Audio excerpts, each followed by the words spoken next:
तहरीक-ए-इंसाफ, आप अदालत से लें ना रिलीफ, अदालत में साबित करें आप मुजरिम नहीं हैं, आपके साथ ज्यादती हुई है, अदालत फैसला दे कि आप चोर नहीं हैं, आप करप्ट नहीं हैं, तो आप अदालत से भाग रहे हैं। अस्सलाम वालेकुम नाजरीन, मैं हूं अहमद मंसूर और आज सोमवार का दिन 13 जनवरी, फैसला आना था, नहीं आया, फिर मौखर हो गया और 17 जनवरी को जुम्मे के दिन अब नई तारीख दी है।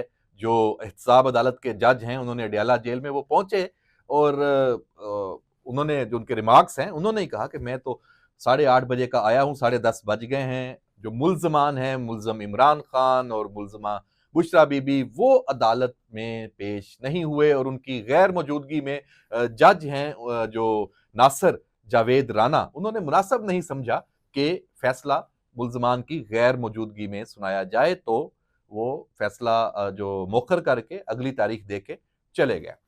उसके बाद बुशरा बीबी पहुंची, लेकिन अडयाला के गेट से ही वापस हो गई जब उनको बताया गया कि आपका जो ना आना है, देर से आना है, वो काम दिखा गया है।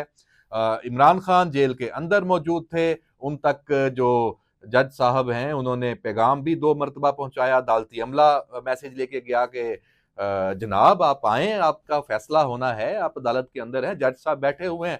खान साहब ने कहा मैं अभी नहीं आता, मैं उस वक्त आऊंगा जब मेरी फैमिली और वकील आएंगे। तो पहले से सब कुछ तय था, इसी वजह से ये सारा मामला हुआ है। और उसके बाद से जो पीटीआई के अकाउंट्स हैं सोशल मीडिया पे, वो जनाब फूले नहीं समा रहे। उनके अंदर से एक खुशी और जनाब कि हम तो डील करने जा रहे हैं, देखें हमारी तो बात हो गई है, और ऐसा वो बयानिया बना रहे हैं।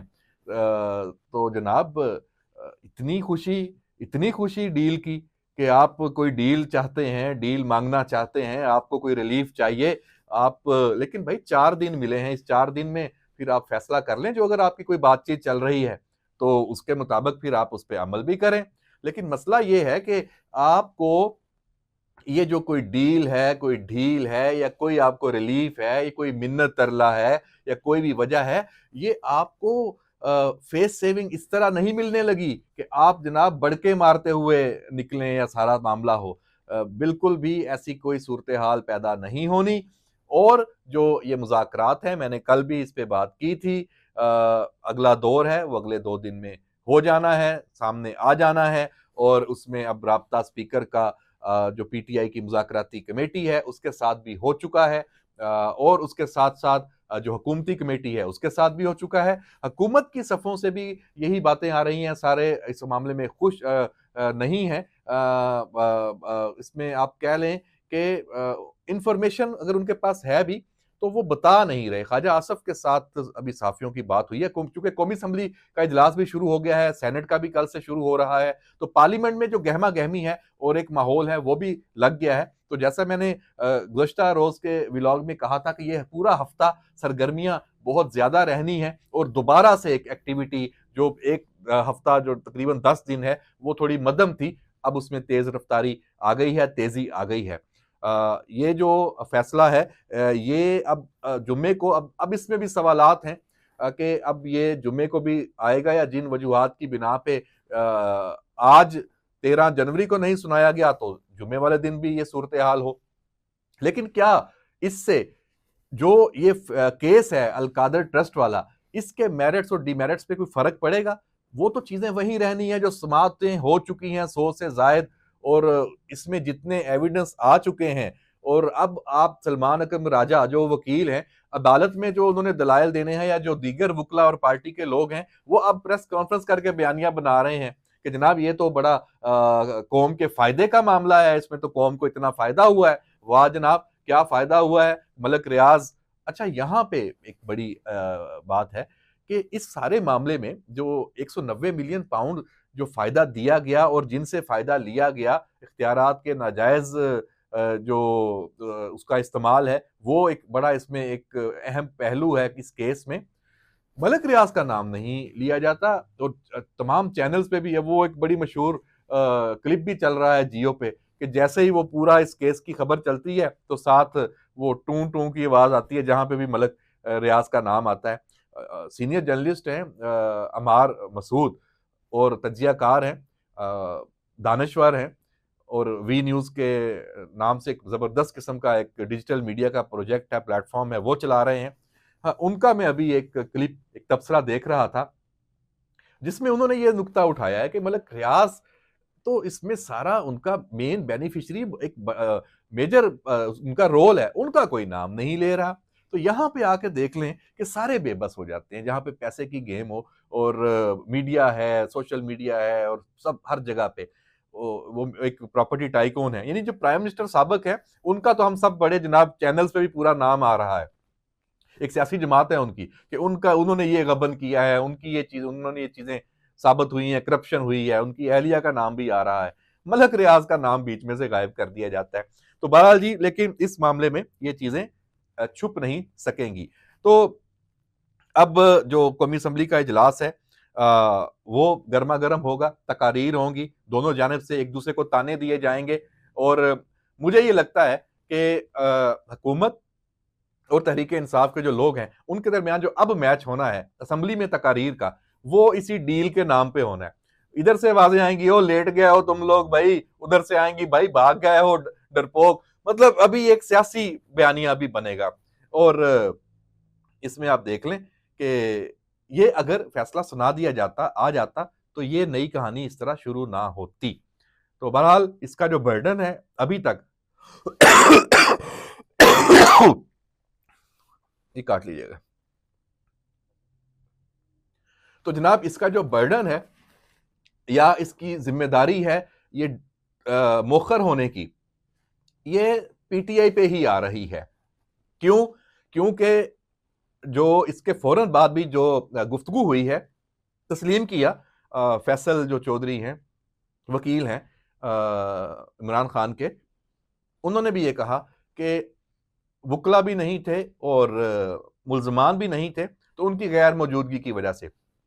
अब ये उसमें वो अपना वो बेशक वो सियासी तौर पे बयानियां बनाते रहे कि जी हमें तो 11 बजे का वक्त था और 10:30 का, मैंने 10:30 का भी पढ़ा था और 11 का भी पढ़ा था। जब ये हुआ था तो 10:30 का टाइम ही दिया गया था और जज साहब 9 बजे के आके वहां बैठे हुए थे और मुल्जमान पहले से आके वहां पे वकील सारे पहुंचे होते हैं। ये थोड़ी होता है कि आप जनाब जब फैसला सुनाया जाना है तो आप उस वक्त भागे भागे पहुंचे। ये तो पूरा दिन ऐसा होता है। तो ये कहीं ना कहीं ये सारी चीजें अंडरस्टैंडिंग है जो पीटीआई के अंदर वकला, उनके मुल्जमान, ये पहले से प्लानिंग, ये इनकी जो इतवार की मीटिंग है ना जनाब, ये उसमें तय हुआ कि हमने इसको इस तरह करना है और इससे फिर ये जो तासर जाएगा कि मुज़ाकरात हो रहे हैं और दोबारा शुरू हो रहे हैं, डेडलॉक खत्म हो रहा है, तो हमें कोई रिलीफ, कोई गारंटियां दी गई हैं। चलें ऐसे है तो ऐसे ही सही, ले लें रिलीफ, ले लें गारंटियां, कर लें डील, लेकिन ऐलान करके करें जनाब। ये नहीं होना चाहिए कि आप पर्दे के पीछे छुप के कोई रियायत लें, अपने लिए कोई फायदा लें और उसके बाद आप बढ़ के मारें कि जनाब हमने तो ये बड़ी विक्ट्री है, बड़ा हमें कामयाबी मिली है। ये वाला आपको मजा नहीं मिलने वाला, ये मैं आपको बिल्कुल गारंटी से बता रहा हूं। आप की जो मुज़ाकरात हैं ये कामयाब होते हैं, इसके नतीजे में इमरान खान, बानी पीटीआई, इनको ये रिलीफ नहीं मिलने वाला कि वो आए और इनके हवाले सारा जनाब प्लेट में रख के पूरा इक़्तिदार कर दिया जाए। ये नहीं होने वाला। या इनके केसेस हैं या अगर इनकी कोई सजा है, इनका कोई जुर्म है, उसकी इनको बिल्कुल आम माफी मिल जाए। 9 मई की बात हम फिर कर लेते हैं। तो जनाब बहरहाल इस वक्त बड़ी जंग लगी हुई है सोशल मीडिया पे, एक दूसरे को, जो हुकूमती जो हमदर्द हैं और जो तहरीक इंसाफ के हैं, बानी पीटीआई का जो पूरा एक ग्रोह है, वो इसको अपनी लेकिन बड़ी मजे की सूरत हाल है कि आप किस बात की, वो मैंने शुरू में जैसे कहा, किस बात की आप छलांगे लगा रहे हैं कि जनाब आपको कोई किसी किसी कोई आपकी बात हो गई है कि आपको कोई किसी ने आसरा करा दिया है, तो ये सियासत है। आपका केस अगर क्लियर है तो आप उसको यहां से बाहर से रिलीफ या बाहर से फायदा लेने की बजाय, साड़ी गल हो गई, ये करने की बजाय आप अदालत से लें ना रिलीफ। अदालत में साबित करें कि आप मुजरम नहीं हैं, अदालत में साबित करें कि जनाब आपके साथ ज्यादती हुई है, अदालत फैसला दे कि आप चोर नहीं है, आप करप्ट नहीं है, तो आप अदालत से भाग रहे हैं। और उसके बाद भी इस्लामाबाद हाई कोर्ट, उससे भी लोग मिला रहे हैं कुछ चीजें कि वहां से भी आपने अपनी कोई गेम सेट करने की कोशिश शुरू कर दी। आपका राइट है, आप अगर यहाँ से आपको सजा होती है तो आपने डेफिनेटली अगले फोरम पे जाना है, इस्लामाबाद हाई कोर्ट में, और वहां आपके हक में अगर होता है तो फिर सुप्रीम कोर्ट में दूसरा फरीक यानी हुकूमत या नैब जाएगा। तो देखें, ये मामला ओपन है। ये हफ्ता बहुत गर्मा गर्म खबरें रहेंगी। तो अगला दौर मुज़ाकरात का होने वाला है। देखते हैं, उसमें जुडिशियल कमीशन की मैंने पहले भी बात की थी, वो एक ऐसी शर्त है जो एक ब्रेक थ्रू हो सकता है इन मुज़ाकरात के नाम पे। और पीटीआई क्या देती है हुकूमत को बदले में? डेफिनेटली हुकूमत भी तो कुछ डिमांड्स होंगी ना मुज़ाकरात में। दोनों फ्रीकैन चाहते होंगे कि हमारा जो अल्टीमेट गोल है सियासी इस्तेहकाम का, तो उसमें पीटीआई ने भी रोल प्ले करना है, हुकूमत ने भी करना है। तो सियासतदान फिर दोबारा तीसरे दौर के लिए मेज पे बैठने जा रहे हैं और उसके लिए माहौल तैयार हो चुका है। आप एस्टेब्लिशमेंट को अब ये नहीं कह सकते कि वो सबोताज करती है, आपको मुज़ाकरात का माहौल नहीं देती। सारी चीजें तो आपके हक में हो रही हैं। बेहतरीन आपको माहौल मिला हुआ है बातचीत का। जो जो चीजें आप चाहते हैं वो सारी आपको मिल रही हैं। और क्या चाहिए? तो देखते हैं कि ये जो नशिस्त है, इसमें इसमें कोई स्पॉइलर आता है या इसमें सारे फ्रीक मिल के कोई आगे मामलात को लेके चलते हैं। इजाजत दीजिए। अल्लाह हाफिज।